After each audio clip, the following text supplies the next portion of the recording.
পৃথিবীতে একজন নবী নাই যিনি কাজ করে খান নাই। আজকে ইমামদের একটা সম্মেলনে আমি এই বক্তব্য রেখেছিলাম, জিজ্ঞেস করেছিলাম যে একজন নবীর নাম বলেন যিনি উম্মতের হাদিয়ার উপরে তার রিজেক, তার পরিবার নির্ভর করত, উম্মতেরা হাদিয়া না দিলে নবী আজকে না খেয়ে থাকবে। এইরকম কোন নবীর দুরবস্থা ছিল বলেন, আমাকে নাম বলেন। পারবেন? পারবেন? আদম আলাইহিস সালাম কৃষি কাজ করতেন, ইদ্রিস আলাইহিস সালাম জমিন চাষ করতেন, দাউদ আলাইহিস সালাম কর্মকার ছিলেন, লোহার অস্ত্রপাতি, খোন্তা, শাবল, দা, বটি থেকে শুরু করে সব বানাইতেন। সব নবী কাজ করেছে। রাসূল করিম সাল্লাল্লাহু আলাইহি ওয়াসাল্লাম ব্যবসা করেছেন, ছাগলের রাখালগিরি করেছেন, সমস্ত আইম্মায়ে মুজতাহিদিন কাজ করেছেন। রাসূলুল্লাহ বলেছেন এই হাতের চাইতে এই হাতের দাম বেশি। এই হাতটা কি? ভিক্ষা। এই হাতটা কি? এই হাতটা কি? দেওয়া।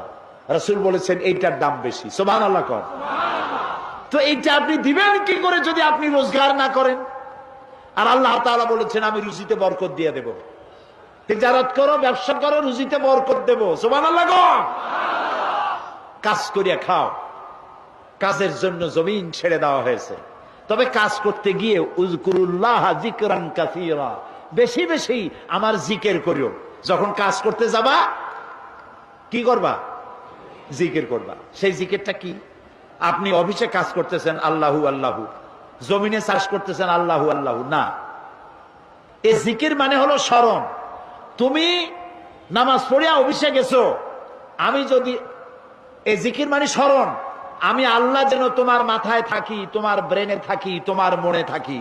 যদি তাই থাকি তাহলে তুমি কলমের খোসা দিয়া তোমার অধীনস্থ ব্যক্তির চাকরি নষ্ট করতে পারবা না। চাকরির সময় আমি যদি তোমার দিমাগে থাকি, সরকারের টাকা কলমের খোঁচা দিয়া পকেটস্থ করতে পারবা না। টিয়ারের গম আর কাবিখার গম জন্মের খাওয়া খাইতে পারবা না। এটার নাম রাখছে কাবি খা, মানে খাবি জন্মের খাওয়া খা, খাবি খা। আল্লাহ স্মরণে থাকলে এটা পারবা না। জমিন চাষ করতে গেছো, আমি যেন স্মরণে থাকি, আমি যদি স্মরণে থাকি পরের জমিনের আইল তুমি ঠেলতে পারবা না আমার ভয়তে। সুবহানাল্লাহ। যারা ঘুষ খান, যারা ঘুষ খান, চট্টগ্রামে আমি মনে করি এরকম অফিসার নাই। যারা ঘুষ খান তারে জিজ্ঞেস করি কি খাইতেছেন,